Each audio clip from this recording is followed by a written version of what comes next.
নমস্কার বন্ধুরা, আজ আবার চলে এলাম আরেকটি নতুন রেসিপি নিয়ে। আজকের রেসিপিটা আপনারা দেখেই বুঝতে পারছেন, হ্যাঁ, চিকেন কারি। তো আপনাদের সাথে চটপট চলুন শেয়ার করে নেওয়া যাক আজকের রেসিপিটা। এখানে আমি 2টো টমেটো, 6টার মতো পেঁয়াজ নিয়েছি কিছুটা রসুন, এখানে গোটা 7-8 কোয়া রসুন আছে, নিয়েছি 2 ইঞ্চির মতো আদা, আর নিয়েছি 2টো কাঁচা লঙ্কা। কাঁচা লঙ্কাটা আপনারা আপনাদের প্রয়োজন বা পছন্দ মতো কমাতে বাড়াতে পারেন। পেঁয়াজগুলোকে প্রথমে ছাড়িয়ে আমি এখানে ভালো করে কেটে নেব। 3টে বড় পেঁয়াজকে আমি প্রথমে ডুমো ডুমো করে কেটে নেব। এইগুলোকে কেটে আমি মিক্সির বাটির মধ্যে নিয়ে নেব। পরে বাকি উপকরণগুলো যোগ করে আমি একটা স্মুথ পেস্ট বানিয়ে নেব। আর বাকি পেঁয়াজগুলোকে আমি কুচি কুচি করে কেটে নেব। এই কুচো করা পেঁয়াজগুলোকে আমি গ্রেভিটা বানানোর জন্য ইউজ করব। বাকি পেঁয়াজগুলো সবটাই এইভাবে কুচি কুচি করে কেটে নিলাম। এখানে আমি টোটাল 4টের মতো পেঁয়াজ অ্যাড করেছি। পেঁয়াজটা কাটা হয়ে গেলে এবার পেস্টের জন্য বাকি উপকরণগুলো রেডি করে নেব। এখানে টমেটোগুলো ডুমো ডুমো করে কেটে আমি গ্রাইন্ডারের বাটিতে নিয়ে নিলাম। সাথে নিলাম আদাগুলোকেও একটু কুচো করে নেব যাতে ভালো করে পেস্ট হয়ে যায়। এরপর ছিল 2টো কাঁচা লঙ্কা, সেই দুটো অ্যাড করব, আর সাথে দিলাম 7-8টা রসুন কোয়া। সব উপকরণগুলো একসাথে নিয়ে বাটির ঢাকা বন্ধ করে এবার একটা স্মুথ পেস্ট বানিয়ে নেব। বন্ধুরা, দেখতেই পাচ্ছেন আমার পেস্টটা রেডি হয়ে গিয়েছে। এবার পালা মাংসটা ম্যারিনেট করে নেওয়ার। এখানে যে পেস্টটা আমি বানিয়েছিলাম সেই পেস্টটারই অর্ধেক পেস্টটা আমি এই মাংসগুলোর মধ্যে দিয়ে দিলাম।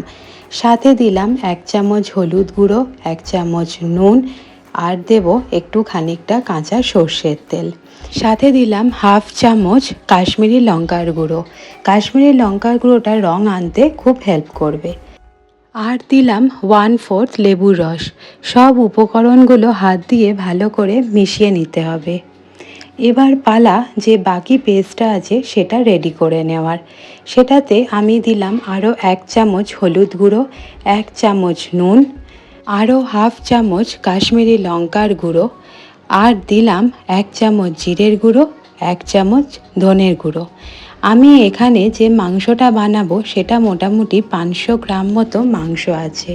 শুকনো উপকরণগুলো পেস্টের মধ্যে ভালো করে মিশিয়ে নিলাম। এবার পালা মাংসর আলুগুলো কেটে পরিষ্কার করে নেওয়ার। আমি এখানে 5টা আলু নিয়ে এগুলোকে ডুমো ডুমো করে কেটে জলে ভিজিয়ে রেখে দিলাম। ফিরে এলাম 30 মিনিট পর। কড়াইতে সর্ষের তেল নিয়ে ভালো করে গরম হতে দেব। দিয়ে তার মধ্যে আমি কেটে রাখা আলুর পিসগুলো দিয়ে দিলাম।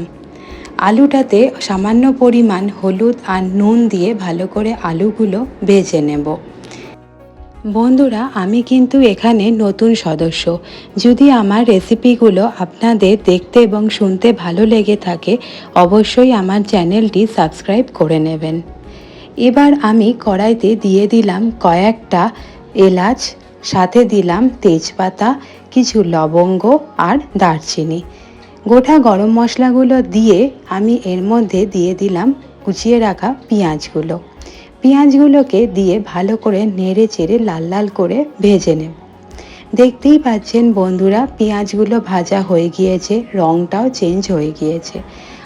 এবার এর মধ্যে তৈরি করে রাখা মশলাটা মিশিয়ে দিলাম।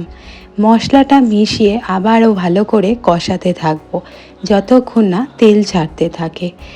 বাকি যে অবশিষ্ট মশলাটা কৌটোতে ছিল সেটাও আমি এর মধ্যে ভালো করে জল দিয়ে ধুয়ে অ্যাড করে দিলাম। মশলাটা কষে পুরো তেল ছেড়ে দিয়েছে। তারপর দিয়ে দিলাম এর মধ্যে ম্যারিনেট করে রাখা মাংসটার সাথে আমি আলুগুলোও এখানে দিয়ে দেব, যাতে মশলাটা কষানোর সময় আলুর মধ্যে ভালো করে ঢুকে যায়। এবার বন্ধুরা, চিকেনটা ভালো করে মশলার সাথে কষিয়ে নেব।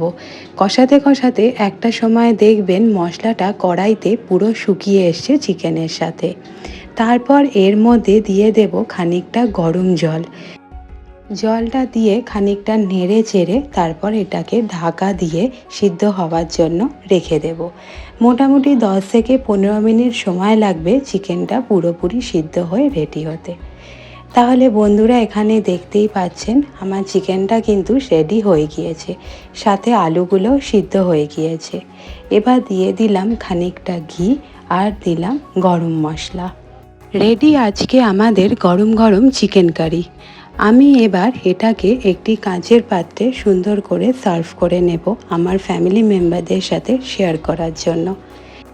বন্ধুরা এতক্ষণ সাথে থাকার জন্য অসংখ্য ধন্যবাদ। এরকম নিত্য নতুন রেসিপি পাওয়ার জন্য অবশ্যই আমার চ্যানেলটি সাবস্ক্রাইব করে নেবেন আর কমেন্ট করে জানাবেন আপনাদের কেমন লাগলো। আবার দেখা হবে আরেকটি নতুন রেসিপি নিয়ে। নমস্কার।